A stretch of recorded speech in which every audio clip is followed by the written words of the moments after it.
Students, good morning to all of you.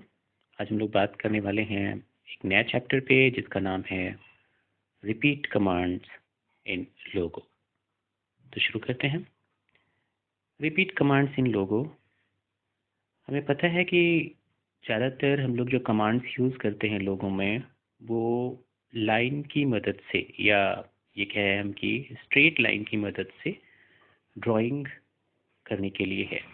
लेकिन repeat command एक ऐसा कमांड है जिसकी मदद से हम लोग कम कमांड्स देकर एक अच्छी पिक्चर्स को ड्रॉ कर सकते हैं, या ये कहें कि एक या दो कमांड्स में ही पूरी पिक्चर्स को ड्रॉ कर सकते हैं।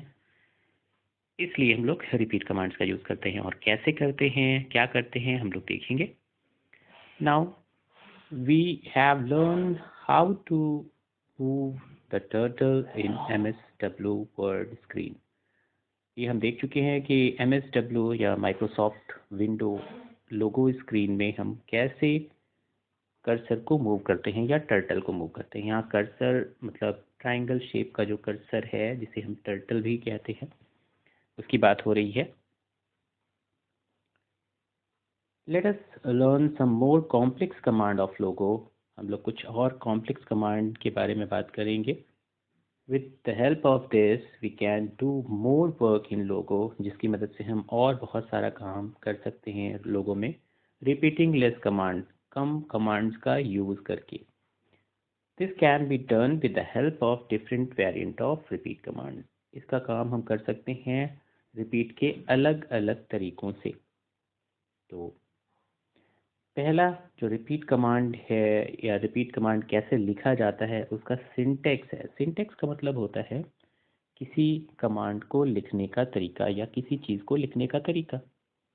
Repeat means doing some work again and again. Repeat का मतलब ही होता है कि किसी काम को दोबारा बार बार करते जाना जब तक कि वो काम कंप्लीट ना हो जाए। With the help of primitive repeat.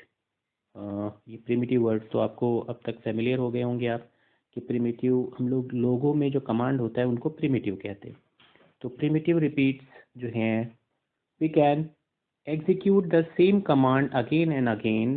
This primitive is given as below. ये जो लिखने का तरीका है प्रिमिटिव को, वो नीचे दिया गया है कि रिपीट कमांड को कैसे लिखेंगे और प्रिमिटिव्स के साथ कैसे लिखेंगे। ये रिपीट तो एक कमांड है, उसके बाद कितने बार रिपीट कमांड को चलाना है, नंबर ऑफ रिपीटिशंस है, और उसके बाद फिर प्रिमिटिव्स है कि कौन सा कमांड के साथ में रिपीट के चलाना है लोगों का, या कितने कमांड। प्रिमिटिव्स का मतलब हो गया एक से ज़्यादा कमांड भी यहाँ हो सकते हैं। तो रिपीट कितने बार रिपीट करना है कमांड्स को और कौन कौन से कमांड को रिपीट करना है, ये इस स्लाइड में आपको दिखाया गया है, जिसे हम प्रिमिटिव्स के साथ में दिखा रहे हैं। अब एग्जाम्पल्स के तौर पर है, मान लिया ये दो प्रिमिटिव्स हैं FT70 RT90। FT70 मतलब 70 स्टेप्स चले और RT90 मतलब 90 डिग्री टर्न कर जाए। तो इस तरीके के चार कमांड हैं, FT70 RT90, FT70 RT90, FT70 RT90। देखिए यहाँ 4 टाइम्स आपको इन कमांड्स को लिखना पड़ रहा है। लेकिन अगर यही चीज़ आप रिपीट कमांड से करें तो एक बार आपने रिपीट लिखा, फिर कितने टाइम्स ये रिपीट करना चाह रहा है, 4 टाइम्स, तो यहाँ पर 4 लिखा रिपीट के लिए। और जो कमांड्स थे उन्हीं कमांड्स को, जितने कमांड्स को बार बार रिपीट करना पड़ रहा है, उन कमांड्स को ब्रैकेट्स के अंदर, स्क्वायर ब्रैकेट्स के अंदर रख दिया। तो एक लाइन में आपके कमांड्स हो गए। कम एफर्ट के साथ आप उन पोर्शंस को कर पाएंगे। और ये करेगा क्या, एक स्क्वायर बना रहा है। Suppose you want to draw squares, when you will have to give the following command. तो आप अगर स्क्वायर बनाना चाहते हैं तो ये 4 बार आपको कमांड देने पड़ेंगे और स्क्वायर बन जाएगा एक पर्टिकुलर शेप का। To make a square, two commands FT70 and RT90 are repeated 4 times. ये 4 बार रिपीट हुए हैं। Instead of writing these commands 4 times, we can write these only once. इसको केवल एक बार करके भी हम काम कर सकते हैं और इसे हम रिपीट कमांड्स के तौर पे देख रहे हैं। By this command, Also, the same square will be drawn on the screen. Here is repeat command written inside the brackets. जो repeat command हैं, जो primitives हैं, उनको square brackets के अंदर रखा गया है. For 4 times and draw a square for you. Thus by using repeat command, you can reduce the command. इस तरीके से हम कम effort में ही अपने जो drawing है उसे complete कर सकते हैं. Similar, you can draw many shapes easily in which there are many similar commands by using repeat primitives. इस तरीके से हम और भी बहुत सारे shapes बना सकते हैं primitives का यूज़ करके repeat command के साथ. अब यहाँ पर जो स्क्वायर ब्रैकेट्स के अंदर use of square brackets is must in repeat command. Repeat command में इस स्क्वायर ब्रैकेट का ज़रूर यूज़ किया जाता है. इसी स्क्वायर ब्रैकेट्स के अंदर आपको प्रिमिटिव्स लिखने होते हैं. अब मान लिया आपको सर्किल ड्रॉ करना है और सर्किल ड्रॉ करने में हमको रिपीट कमांड की मदद से सर्किल ड्रॉ करने वाले हैं हम. तो देखते हैं कैसे रिपीट कमांड वर्क करता है. यहाँ पर आपको इस तरफ पिक्चर में 3 सर्कल्स दिख रहे हैं. एक इनसाइड का 3rd नंबर का सर्किल, फिर सेकंड उसके बीच वाला और फर्स्ट सबसे बड़ा वाला सर्कल. तो यहाँ पर सबसे बड़ा वाले सर्किल के लिए और फिर सेकंड सर्किल के लिए और फिर 3rd सर्किल के लिए क्या कंडीशंस लगाई गई है देखिए. सबसे पहले तो सर्किल बनाने के लिए 360 डिग्री, आपको पता है कि एक सर्कल में 360 डिग्री होते हैं, तो उसको यूज़ किया गया है स्टेप्स के तौर पर, रिपीटिशंस के तौर पर.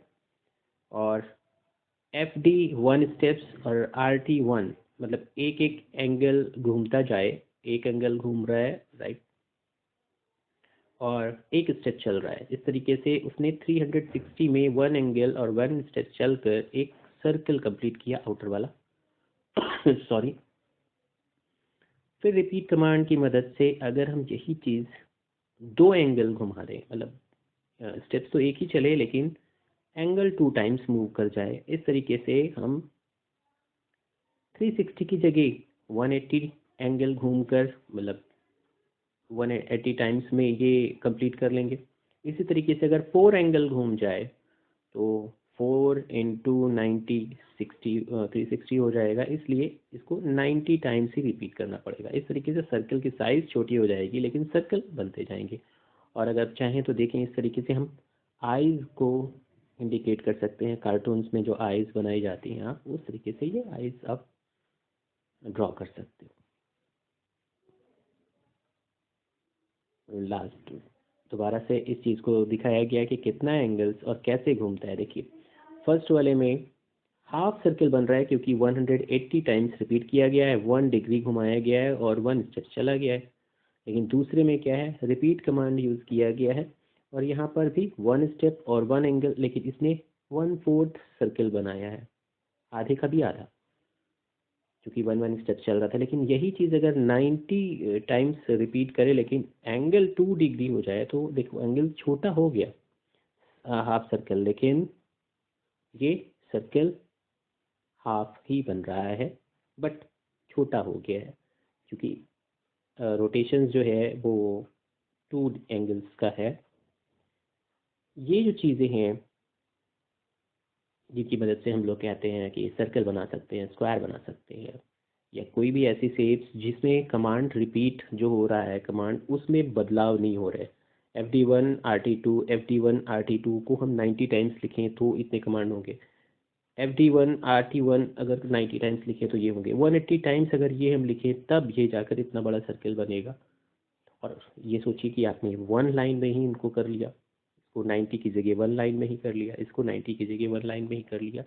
तो इस तरीके से हम कमांड्स के जो प्रिमिटिव्स हों उन पे वर्क करना है आपको, और कैसे और क्या बनेगा इसके बारे में देखना है. Okay, have a nice day. Thank you.